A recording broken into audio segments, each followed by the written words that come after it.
నిజామాబాద్ జిల్లా కేంద్రంలో స్కానింగ్ సెంటర్లు సామాన్య ప్రజల ప్రాణాలతో చెలగాటమాడుతున్నారు. దీనిని ఒక దందా రూపంలో మలుచుకుని అందిన కాడికి దండుకుంటున్నారు. చాలా స్కానింగ్ సెంటర్లు కేవలం భవనం స్కానింగ్ యంత్రం పేరుతో నడుస్తున్నాయే తప్ప వాటికి అవసరమైన కనీస సౌకర్యాలను సమకూర్చడంలో విఫలమవుతున్నాయి. ఒక్క స్కానింగ్ సెంటర్కు తప్పనిసరిగా ఉండాల్సిన విశాలమైన గదులు, గాలి, వెలుతురు, పారిశుద్ధ్య వాతావరణం ఇక్కడ కనిపించడం లేదు. సాధారణంగా స్కానింగ్ సెంటర్లు అత్యంత శుభ్రంగా ఉండాలి. సరైన వెంటిలేషన్, ఎయిర్ కండిషనరింగ్, అత్యవసర వైద్య సేవలకు అవసరమైన కనీస వసతులను కలిగి ఉండాలి. కానీ జిల్లా మరియు నగరంలోని చాలా స్కానింగ్ సెంటర్లలో కనీస సౌకర్యాలు కనిపించడం లేదు. ఇంత జరుగుతున్న సంబంధిత అధికారులు నిమ్మకు నీరెత్తినట్టు అడపదడపగా కొన్ని స్కానింగ్ సెంటర్లపై తనిఖీలను నిర్వహించి కేవలం పెనాల్టీ రూపంలో చర్యలను తీసుకుంటున్నారు. దీనిని ఆసరాగా చేసుకొని స్కానింగ్ సెంటర్లో యాజమాన్యం తమకు ఇష్టం వచ్చినట్లుగా వ్యవహరిస్తున్నారు.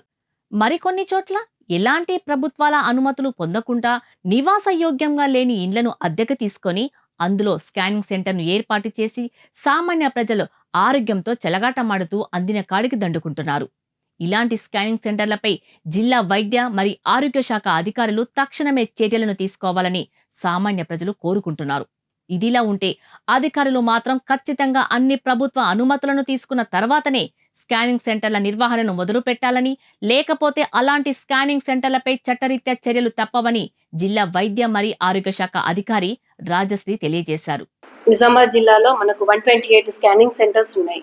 Nizamabad division, Armoor division and బోధ డివిజన్లో అన్ని కలిపేసి 128 ఉన్నాయి. ఇప్పుడు ఈ స్కాన్ సెంటర్స్ను మానిటర్ చేయడానికి మనకు డిప్యూటీ డిఎండిహెచ్ఎస్ ముగ్గురికి అండ్ ప్రోగ్రామ్ ఆఫీసర్కి ఆథరైజేషన్ ఉంది. సో వాళ్ళు ఇన్స్పెక్షన్ చేయడం జరుగుతుంది. సో ఇప్పుడు స్కానింగ్ సెంటర్కి అప్లై చేసుకున్నాక మనకు డాక్టర్ క్వాలిఫికేషను, మనకు గైనకాలజిస్టు లేదా రేడియాలజిస్టు ఉన్న వాళ్ళకి మనం స్కానింగ్కి పర్మిషన్ ఇస్తాము. అట్లాగే కార్డియాలజిస్ట్ ఉన్న దగ్గర 2D చేయడానికి, అట్లాగే ఆఫ్థల్మాలజిస్టులకి బీ స్కాను అట్లాంటివి చేయడానికి ఇట్లా వాళ్ళకి పర్మిషన్ ఉంటుంది. ప్రతిదీ కూడా మన దగ్గర రిజిస్టర్ అయ్యి ఉండాలి. స్కాన్ సెంటర్స్ అన్నీ కూడా మనకు క్లినికల్ ఎస్టాబ్లిష్మెంట్లో రిజిస్టర్ చేయాలి. అట్లాగే స్కాన్ సెంటర్ వాళ్ళ దగ్గర మిషన్స్ రిజిస్టర్ చేయాలి. డాక్టర్స్ కూడా రిజిస్టర్ అవ్వాలి. ఎవరైతే స్కాన్ చేస్తున్నారో వాళ్ళ దగ్గర నుంచి అఫిడవిట్, డిక్లరేషను ఎవ్రీథింగ్ మేము తీసుకుంటాం. ఇక్కడ ఎట్లా అంటే స్కాన్ సెంటర్లో ఏంటంటే ఇది అన్ఇన్వేజివ్, ఎట్లా అంటే సెక్స్ డిటర్మినేషన్ అయ్యే ఛాన్స్ ఉంటుంది కాబట్టి అది చేయకూడదని చెప్పేసి అని మనము పీసీపీఎన్జిటి యాక్ట్ 1994 దాని ప్రకారము మనకు కొన్ని చట్టాలు ఉన్నాయన్నమాట. ఏవైతే ఇవి ఉంటాయో రూల్స్ రెగ్యులేషన్స్ పాటించిన వాటికి మనకు తర్వాత ఎఫ్ఐఆర్ చేసేసి మనము సీజ్ చేయడము, తర్వాత పోలీస్ కేసు చేయడము, తర్వాత ఇంప్రిజన్మెంట్ అట్లాంటి పనిష్మెంట్స్ అన్నవి ఉంటాయి వాటికి. సో ఇక్కడ మేజర్గా స్కాన్ సెంటర్స్ ఏవైతే ఉంటాయో రిజిస్టర్డ్ మాత్రమే వాళ్ళు చేయాలి.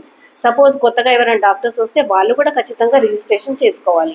సపోజ్ కొత్తగా ఏమైనా మిషన్ యాడ్ చేస్తే కూడా మాకు ఇంటిమేషన్ ఇచ్చి పర్మిషన్ ఇచ్చి వాళ్ళ తర్వాత యాడ్ చేసుకోవాలి. సపోజ్ ఏదైనా ఎక్స్రే కానీ ఏదన్నా అవి ఉంటే కనుక తీసేస్తున్నారు వాళ్ళు, అది కండెమ్ చేస్తున్నారంటే కూడా మాకు ఇంటిమేషన్ ఇచ్చేసి వాళ్ళు కండెమ్ చేసుకోవాలి పొల్యూషన్ కంట్రోల్కి. సో ఈ రకంగా బైబ్యాక్ చేస్తున్నారా లేకపోతే పొల్యూషన్ అది కండెమ్ చేస్తున్నారా అన్నది మాకు ఇన్ఫర్మేషన్ ఖచ్చితంగా డిస్ట్రిక్ట్ అడ్మినిస్ట్రేషన్కి మనకు ఇంటిమేషన్ ఒక లెటర్ ద్వారా ఇవ్వాలి. ఏ మిషన్ ఏంటి ఉన్నది, ఎట్లా మానిటర్ చేస్తున్నారా అన్నది ఉండాలి.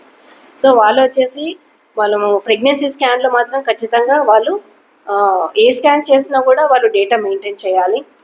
ఆ రోజు నాడు పర్టికులర్ డే నాడు ఎవరు స్కానింగ్, ఎందుకు, ఇండికేషన్ ఏంటి, ఏ డాక్టర్ చేస్తున్నారు, ఎవ్రీథింగ్ రిజిస్టర్ అయ్యి రాసుకొని ఉండాలి.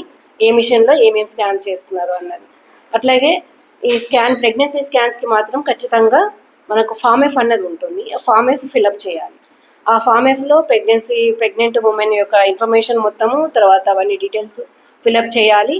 తర్వాత అట్లాగే ప్రెగ్నెంట్ ఉమెన్ కన్సెంట్ సంతకం ఉండాలి, లేదా థంబ్ ఇంప్రెషన్ ఉన్న కన్సెంట్ సంతకం అని ఉండాలి.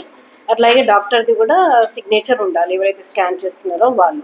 సో ఇండికేషన్ అదైతే స్కాన్ చేయడానికి పర్టికులర్గా ఇండికేషన్ ఉంటేనే స్కాన్ చేయాలి. అంటే ఇండికేషన్ అన్నది స్కానింగ్ చేసే డాక్టరే కనుక పేషెంట్ చూసి నువ్వు ఇందుకోసం నువ్వు స్కాన్ చేసుకోవాలి అన్న ఇండికేషన్తో రాస్తే సెల్ఫ్ రిఫరల్ అవుతుంది.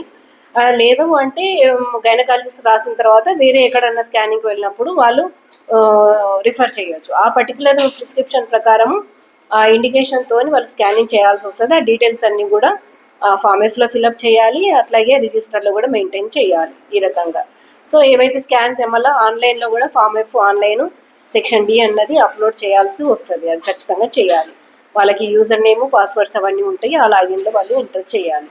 సో ఈ రకంగా ఇవన్నీ కూడా అవుతున్నాయా లేదా, ఎట్లా అంటే వాళ్ళకి అక్కడ వెయిటింగ్ హాల్లో sex determination will not be done అని ఒకటి డిస్ప్లే ఉండాలి, మేము ఇచ్చిన రిజిస్ట్రేషన్ సర్టిఫికేట్ డిస్ప్లే చేసి ఉండాలి. తర్వాత స్కానింగ్ సెంటర్లో ఎట్లాంటివి కూడా మనం వేరే అల్ట్రాసౌండ్ బెడ్ అట్లాంటివి కాకుండా మిగతా ఏమి కూడా ఇది మెయింటైన్ చేయకూడదు వాళ్ళు.